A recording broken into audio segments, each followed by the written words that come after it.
No first round pick for the Broncos this year because they traded the number 9 overall pick for a little guy named Russell Wilson. The Broncos instantly in win now mode with their quarterback of the future here with the Broncos. Now, I'm Phil Milani alongside Aric, DiLalla. Maybe giving up that number 9 pick, sitting out Thursday night, not such a bad thing for the Broncos. No, I mean, how can you complain when you've got Russell Wilson? It didn't just cost the 9th overall pick, of course, Phil. You had to give up some other capital too, but you could have given up a lot more and it still would have been worth it.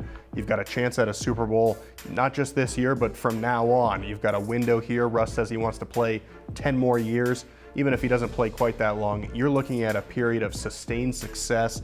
You know, if he plays up to his potential, I think you're going to be talking about him in the kind of same stratosphere as a John Elway, a Peyton Manning here in Denver.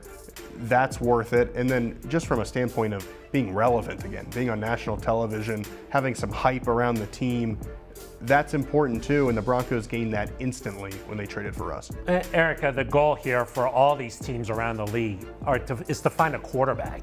Do you know what I mean? All these teams out there, I think like Carolina, there's a lot of teams out there that have top draft picks, and they're looking for that quarterback. The Broncos making the trade here, and now they've got their answer there. So I think from that standpoint, Aric, it just makes a lot of sense. But let's talk about this draft overall, though. The Broncos will be sitting out Thursday night unless something crazy happens and they trade back in. I know George Paton has said that is a possibility, but I think it would take a lot.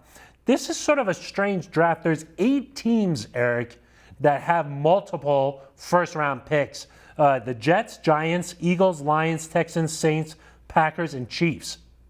I did some research. Okay, I did some research. Say that again really fast. Jets, Giants, Eagles, Lions, Texans, Saints, Packers, Chiefs. They all have multiple first-round picks. That's weird.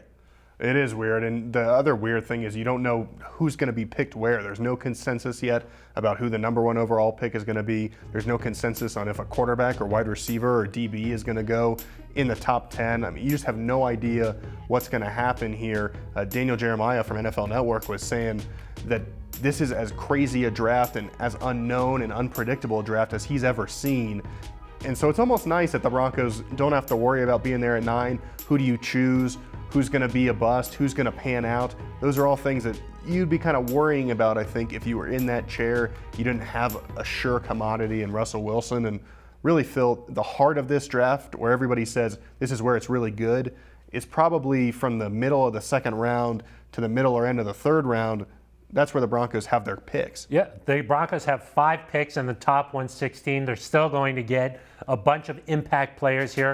Aric, before the trade for Russell Wilson, we were talking, gosh, this is a tough year to be looking for a quarterback. A tough year because there's no consensus about, is it Kenny Pickett, is it Sam Howell, is it Matt Corral, Desmond Ridder, Malik Willett? Like, who is that top guy? And I don't think there's agreement between teams on that either.